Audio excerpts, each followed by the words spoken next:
kulaba kuba kati kyemanyi waayo tulinawo cause ay'enjawulo sooka obeere nga omweyanjulirako butongole then sooke tubeere nga tukoonako eddakiika emu ku nsonga eriwo omukadde kano kuba nategeddeko tournament egenda mu maaso mu masomero eya karate. Amanya n'eddoboozi Mwanje nga nze General Secretary wa Uganda Karate and Association ate ng'era nze head coach wa Makerere University Karate team. The programs endala nga betwali twazongerako in the past. Olwaleero ensonga endeese wano okwongera okutegeeza ku bantu programu yaffe eya competition za Gojukai Karate mu masomero ga secondary. Eyo programu mpya tugitandise mu lwayo lugendo kuba nti egenda okusooka era nga tulina kuba tugitambuliza mu masomero ga secondary. Yes.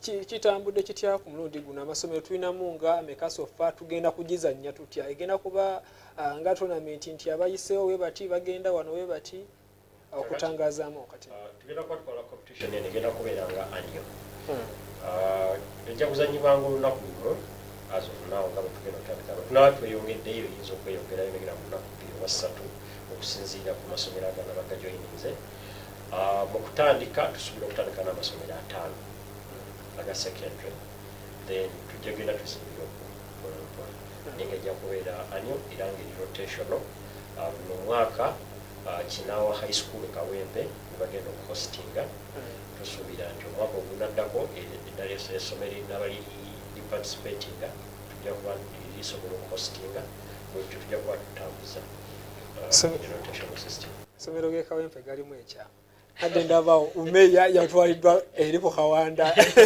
site yo lese nene cyane nosale kinzo tangaza ko kuba kati bine bya karate fe tugwambegwe eno tubera mu mupiira ki abawala babera abawala n'abasajja babera basajja eno mtuba tuzanya mukaza solo kwala no musajja oba no bijja kubeera bijja zikatino kabakala empakeza abakyala beneza abantu then nakya kyoyinza okwongerezako ngonyonyola ekyo emyaka ofena tuba mu secondary of course wise obira obuzite sajja nga zito nnyo engera mu mupiira tulina mu junior ne open yes kati atunnyonnyole tulala era naffe tugoberera mateeka kompigegamu abakyala bajja kubazanya mu kategori yaabwe bokka n'abaami bajja kubazanya mu kategori yaabwe bokka kakati ate twongera ate era ne twawulamuko because ekigendererwa ky'okuba tukola programs zino for development. So tusuubira nti tubaamuko abatandika dina tubaamuko n'abaluddemu nga bazannya.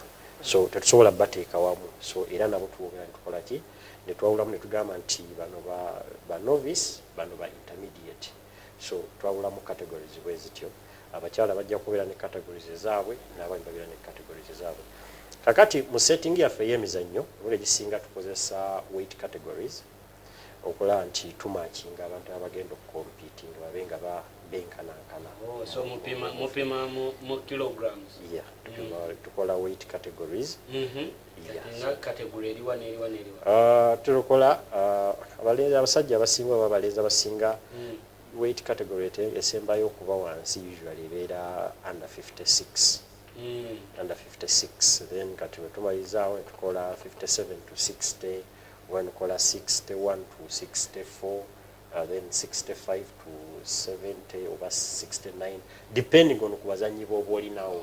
Kati kambuze na so ngabo tula boxing or kickboxing, waliyo heavyweight, lightweight. So namwe mu categorizing to categorizing paka ku heavyweights. Okay. Kati Sensei kintu kyekyenjawulo ekisimbiddwako ennyesira mu muzannyo gwennyini manyi tubaako ne tugamba nti ku mulundi guno tugenda tunulira nnyoka oba category eno bweti tugenda tunulira kwongera kusoosowaza ku kino ku mulundi guno mizannyo gino eno ya tournament esookera ddala ekinyusi kigenda kubeerawa ekinyusi kigenda kubeera ku mostly sensitization kubanga bangi abamasomero tebamanyi muzannyo guno ngeri gye bayinza guhandlinga mu masomero nga twaliko wano era n'osanga twalira concerns ate omwana ate bwabanga abajokola ate omusomesa anamutwalira oyinza gamba kalulu nti kimamazi So basically tugenda focusinga ku kintu ky'okuba nti tusensitizinga amasomero agana gali interested okuba nti basobola okujja balabe omuzannyo bwe gukolebwa bali invited okuba nti bajja then n'abaana bennyini abali mu masomero ago okusobola okutangaazibwa mu muzannyo ogwo nti yadde mbadde sigusaako birowoozo naye okay kino kye kirina okuba so newankubadde nga nze ndowooza nti there is danger tewaliwo danger yonna yonna because baba bazannya bali protected bambala shin guards bakozesa gloves ebintu byo biri protective so abamu tebabimanyi so that would be a first time for them to see ekintu bwe kikolebwa n'okumanya nti there is someone who controls the flow of the game nti omuzannyo bwe guba gugenda gulinako referee agenda ogamba nti muyimirire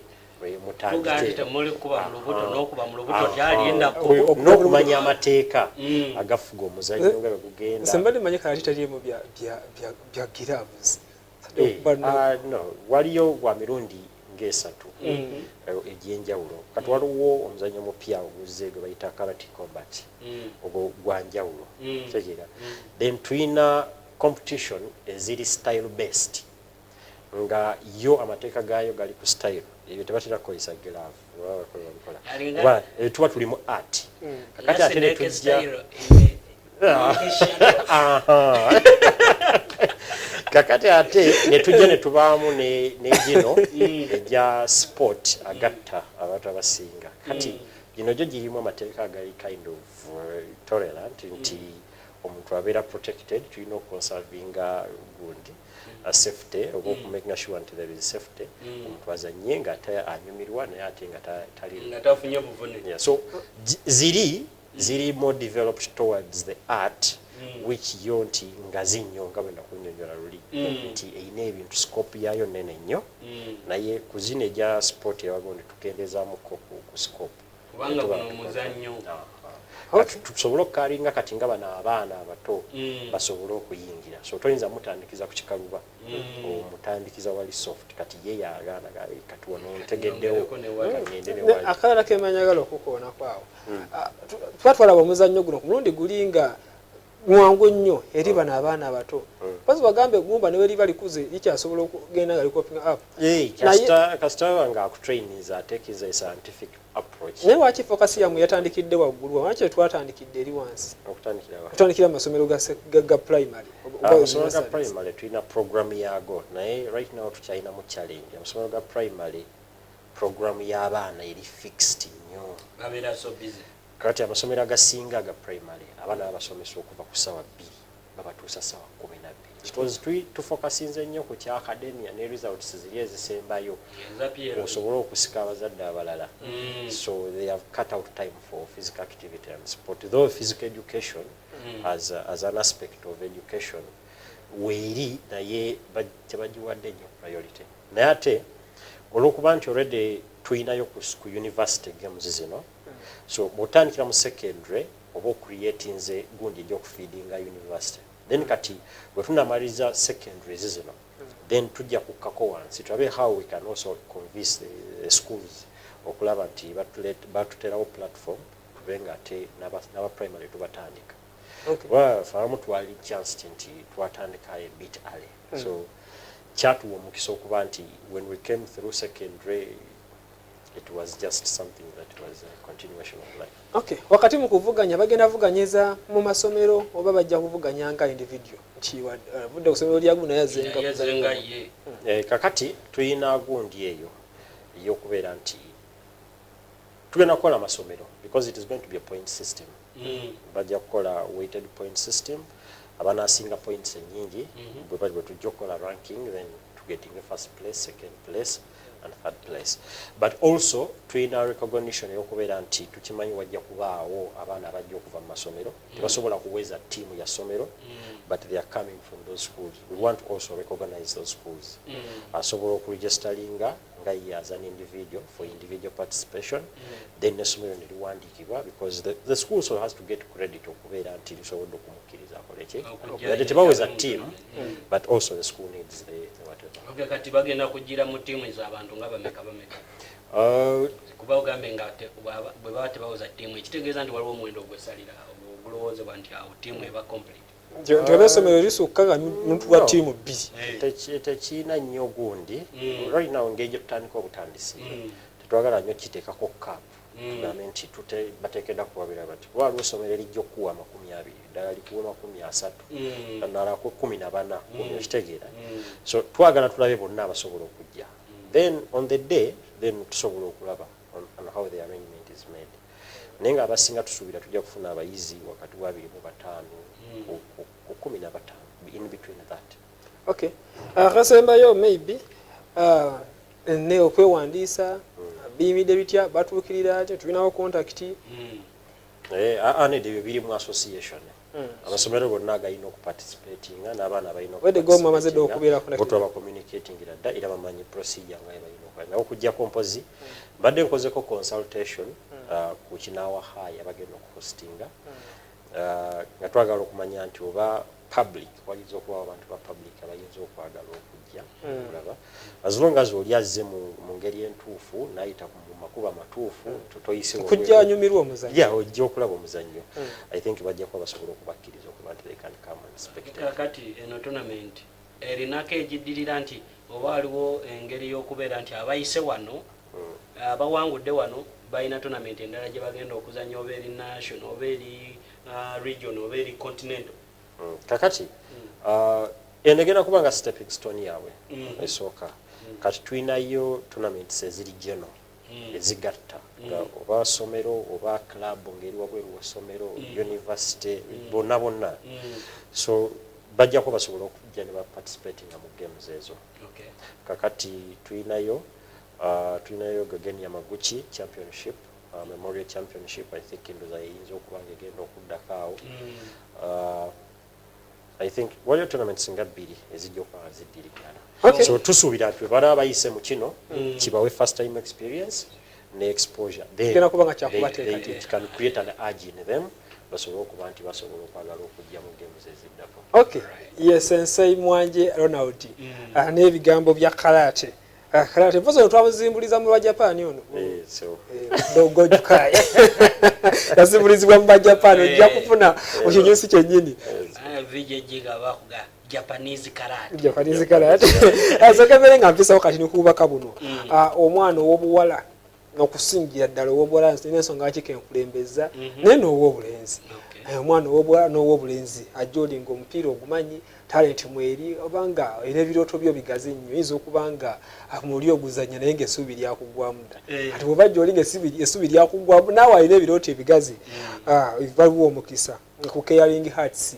ekagala yawo omusumba Omusomesa bw'obanga gy'oli ng'omupiira ogulinamu ebirooto obanga omupiira ogumanyi osobola okubanga ogenda ekagala ku Caring Hearts yawo omusumba Omusomesa waliwo omukisa gwa trials mawanga ga Bulaaya ag'enjawulo kitegeeza bw'obanga gy'oli wenna yonna ali muwala okusingira ddala naye n'omulenzi ojja kubanga ogenda oyitirewo wali ku Caring Hearts ekagala ewa omusumba Omusomesa waliwo chance ey'okubanga oconnectingibwa ku academies waliwo chance y'okubanga oconnectingibwa ku bannamupiira mawanga ga Bulaaya ag'enjawulo oza twandibadde tosubwa trials zino n'omuzadde yonna gy'oli nga olina omwana ayinza oba nga talabye nga gwe kategedde oyinza okuba nga omutwalayo ku Caring Hearts ekagala ewa omusumba Omusomesa anobeera nga munnange ekitone omuyambako okuba ate nga alina engeri gyayitawo mu ngeri emu oba endala akkiriza tubeere nga tufuna bumesagi nga bubiri waneno mukama wange etunaba kubanga tuvaayo kusiibula hello nze Simon omuwagizi wa Maniu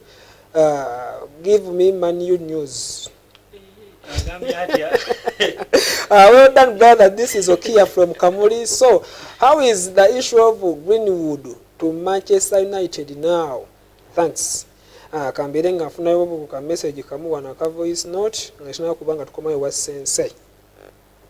Akoze atya owa voice note. Hi, Dream TV ono Fred from Ntinda. Mbadde njagala kumanya ku Man City musango gye yali erina ejokusalako obubonero okugiza mu championship byaddi biriwa bitusewa anange yo team ina okuddayo mu championship ngamuli luno omugaga wa Manchester United mujebali kakati Arsenal n'atwala ekikopo kubanga ndaba emitendera gy'erimu. seconds 15 zikomyawo tufuneyo kamu kokka akasembayo. Dream TV mwebale kutuweereza nze Diego Constance nziddene mukono wa Anthony naye nze Chelsea eyo kuva Kiki Makati singa bamujjamu. Yulidde ensonga singa bajja kuva Makati awo nebalekanga tewali aliwo kuba tatubulidde gwe babateekamu. naye kesitegedde soma muwagizi wa Madrid agamba akasajja kataba Makati gajja tugondera oba wakyeusa agamba kabeerawo katutira butizi. Naye ensonga ezibaddemu endala kubaddeko Arsenal ekikopo n'ekiwangula erina kuwangula mipiira ekyo okukiddamu amala omulala abuuzizza amawulire agali ku maniyo agaliyo Rashford mulwadde. Rashford no mulwadde tagenda kuzanya mupiira gwa Europe encha. Then Greenwood abuza Greenwood mumulinde mpaka pre-season. Munamulabako pre-season ngazze kitegeeza ajja kudda club. Atadde mu pre-season nga tumwerabira. Amala abadde wa Manchester City. Ndowooza twali twogera ku mawulire ga Manchester twagatirizaako nti kino ekintu kitutte emyaka egikwata mu 5 nga banoonyereza. Kitegeeza kyangu nnyo okutwala emyaka gyegimu nga bakyayongera. Actually sekwali kunoonyereza bali kunoonyereza okugiggulako emisango. Kati ate balina okunoonyereza okukakasa nti gigiruma kati ofuuke tubeere nga tufuna ekirabo. Kitegeeza kyangu nnyo n'okufuna ate emyaka egisinga ku giri nga bongera okunoonyereza okubalaba emisango gigisinze oba tegigisinze. Naye oba okozesezza voice note ajja okoma okukozesa okuzanyira mu seconds ezisooka ajja okoma okumalayo akadde ke wanokozesezza. Kitegeeza ffe tutemako 15 ezisigaye tubeera tuziikirayo abasigadde. Sensei ebigambo byo ebisembayo n'obubaka bonna boyina obusembayo mu dakiika ng'eyo mukama waffe. Soneyaza kakati badde njagala okwongera okwebaza essomero lya Kinawa High okubeera nti litukkiriza hostinga games zino mu facilities zaabwe n'okwagala okukoola public awo yenna abayagadde okujja okulaba ku mizannyo gino n'ebwegizannyibwa asobola okujja. Tujja kwongera okwogera ne management y'essomero basobola okuba nti basobola backgroundinga access. Katusuubire nti tujja kubaayo ne nammwe bisakyeswa okuba nti mutukavalinga mu games ezo era tusobola ate okwongera okutuuka kwabo batasobola kubaayo akaseera kano. Enamba y'essimu baba bakwetaaze. Enamba y'essimu eyange eri 0703 14 74 49. Jidde mugumu 0703 14 74 49 oba 0703 147449. Alright. Okay, Simon, tulekanga nawe olina obugambo bw'omuwagizi wa Mani owa Chelsea. Wa Chelsea asabe nnyo. Tugenda kubanga tukutera tujja kubanga tutaba olunaku lujja kubeera lwanja agabadde gookya mu kisaawe. Mbeere bulungi. Mwera.